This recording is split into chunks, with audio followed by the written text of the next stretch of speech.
James Temple was a Puritan and English Civil War soldier who was convicted of the regicide of Charles I. Born in Rochester, Kent, to a well-connected gentry family, he was the second of two sons of Sir Alexander Temple, although his elder brother died in 1627. As a child, Temple moved with his father from Rochester to Chadwell St Mary in Essex and then to Etchingham in Sussex, where he settled. Temple gained military experience as a member of the Duke of Buckingham's expedition to the Isle of Wight in 1627. As a Puritan, he joined the Parliamentary Army at the outbreak of the Civil War and fought at the Battle of Edge Hill. He rose to become a colonel and commanded Tilbury Fort, an important defensive position on the approach to London by river. He was elected as a Member of Parliament for Bramber in September 1645 to replace an ejected royalist. He sided with the army in opposing any compromise with the king, and was appointed as a judge at the trial of King Charles I of England. Temple attended most of the court sessions and was the 28th to sign the king's death warrant. After the restoration of Charles II, he was convicted of regicide, but avoided execution and was imprisoned on Jersey, where he died. Early life. Temple was born to Sir Alexander Temple and Mary Summer while his parents were living in the parish of St. Margaret's in Rochester, Kent, in the house previously owned by his mother's first husband. His family was closely related to the Temple family of Stowehouse. The family belonged to the gentry, having a reasonable income, without being members of the aristocracy. His father had been knighted at the Tower of London by James I following the king's accession to the English throne, one of many members of the gentry who were knighted during the first years of the king's reign. Temple had an older brother and a sister. As a result of his mother's first marriage, he had two half-brothers and two half-sisters. He was born into a well-connected family. His uncles included Sir Thomas Temple, 1st Baronet of Stowe, and William Fiennes, 1st Viscount Saint-Cyr. His sister, Susan Temple, Lady Lister, was the mother of Martin Lister and the grandmother of Sarah Churchill, Duchess of Marlborough. In 1607, following his mother's death, he moved to Longhouse Place in Chadwell St Mary, Essex. Both he and his older brother John were admitted to Lincoln's Inn in 1622. In the same year, Temple was given permission by the Privy Council to travel abroad for up to 3 years. He was allowed to take a servant with him, but he was strictly forbidden to visit Rome. While Temple was living in Chadwell St Mary, a number of Temple family portraits were painted by Cornelius Johnson. These may have been part of a family commission. They include Temple's father and his sister. These family portraits may have included Temple himself, but no portrait is known to have survived. In the early 1620s, as a result of his father's marriage to Mary Bankworth, he moved, this time to Hemere Hall in Etchingham, Sussex. His father's third marriage gave him step-siblings, including his stepsister, Mary Busbridge, to whom Temple was married in March 1627. Over the next few years, they had 6 children. Isle of Wight expedition. In June 1627, George Villiers, 1st Duke of Buckingham, led an expedition to the island of Isle of Wight to support the Huguenots besieged in La Rochelle by King Louis XIII of France. With no standing army, Buckingham's forces were largely volunteers and mercenaries. Since public opinion in England supported the Huguenots, a number of well-connected gentry came forward. The volunteers to join Buckingham included Temple, his elder brother John, and other members of his family. The expedition to the Isle of Wight was a disaster, and altogether, Buckingham lost more than 5,000 men in the campaign out of a force of 7,000. Among those who died was Temple's brother.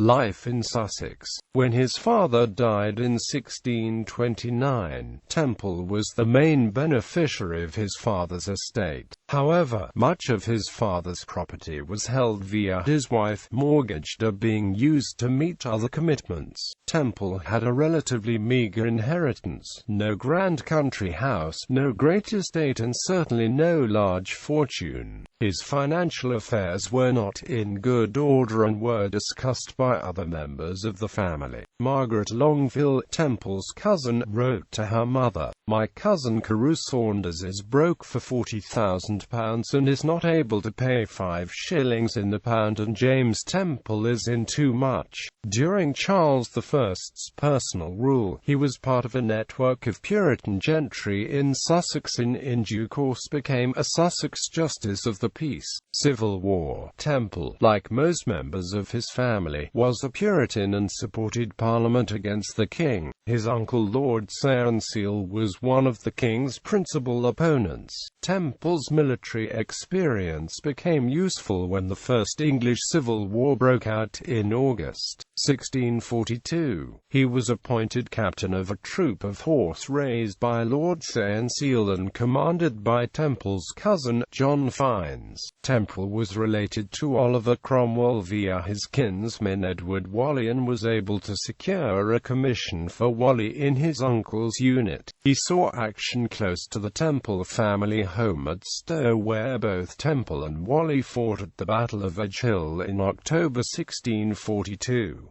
In March 1643, Temple had returned to Sussex, and along with his step-brother, John Busbridge, he was appointed by Parliament to the Sussex Committee set for the sequestration of the assets of prominent royalists. In December 1643, Temple was prominent in the defence of the crossing of the River Arder at Bramber Castle against a royalist attack during Lord Hopton's attempt to obtain control of Sussex for the king. His actions were described by Dr. Chaynell. "Upon the 12th of December I visited a brave soldier of my acquaintance, Captain Jas Temple, who did that day defend the fort of Bramber against a bold and daring enemy to the wonder of all the country, and I did not marvel at it, for he is a man that hath his head full of stratagems, his heart full of piety and valour, and his hand as full of success as it is of dexterity." As the war progressed, Temple was promoted to colonel and became governor of Tilbury Fort in Essex, a post that had previously been held by his father. The fort was close to Temple's childhood home at Longhouse Place and was of strategic importance because it controlled the approach to London by river. During the Second Civil War, there were royalist uprisings in Kent and Essex. Temple's control of Tilbury Fort for Parliament enabled Lord Fairfax's troops to cross from Gravesend to Tilbury en route to Colchester for the siege of royalists in the town.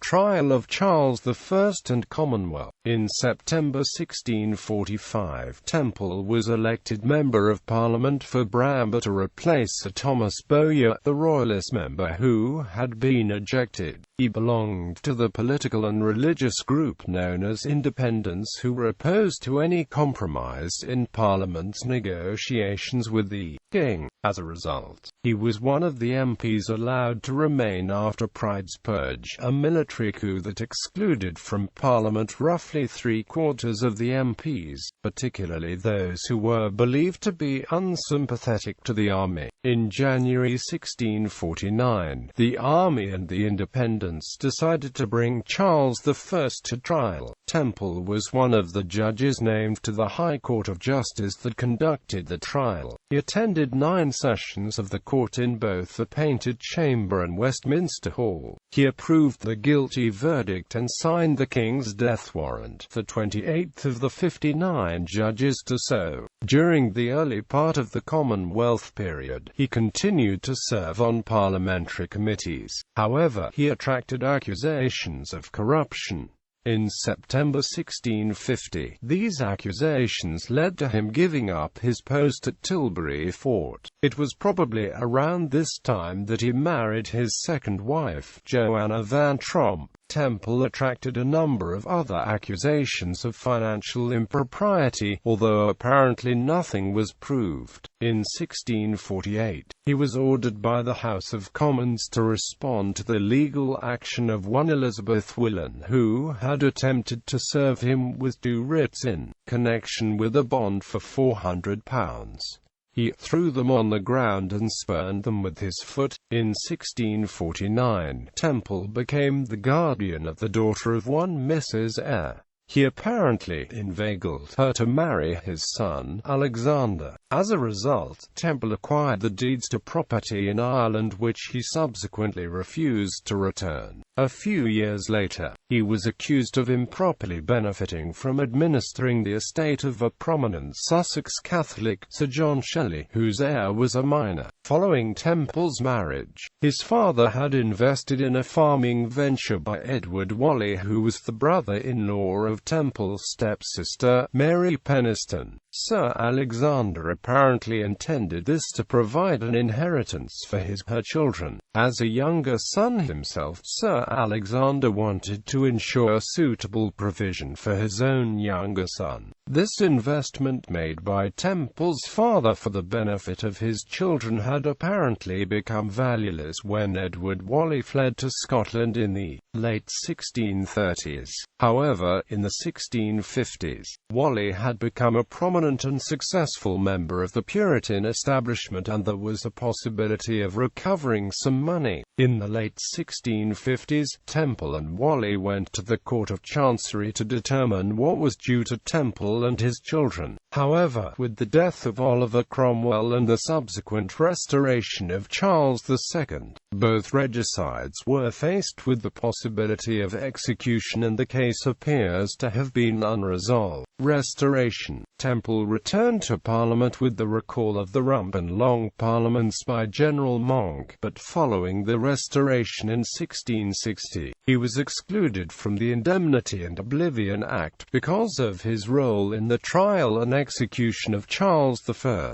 He was captured in Warwickshire while trying to travel to Ireland under his first wife's maiden name of Busbridge. He was held in the Tower of London before being tried as a regicide. He tried to avoid the death penalty by saying that he had only acted as a judge in Charles I's trial in order to give information to the royalists. He went on to claim that he had tried to prevent the king's execution, begging Oliver Cromwell to spare him. He did avoid execution and was sentenced to life imprisonment. As a result of security concerns, a number of regicides, including Temple, were sent to Jersey in the Channel Islands. Initially he was imprisoned in Montorgueil, and subsequently in Elizabeth Castle, where he is reported to have died on the 17th of February 1680. William Winstanley described him as not so much famous for his valor as his villainy, being remarkable for nothing but this horrible business of the king's murder, for which he came into the pack to have a share in the spoil.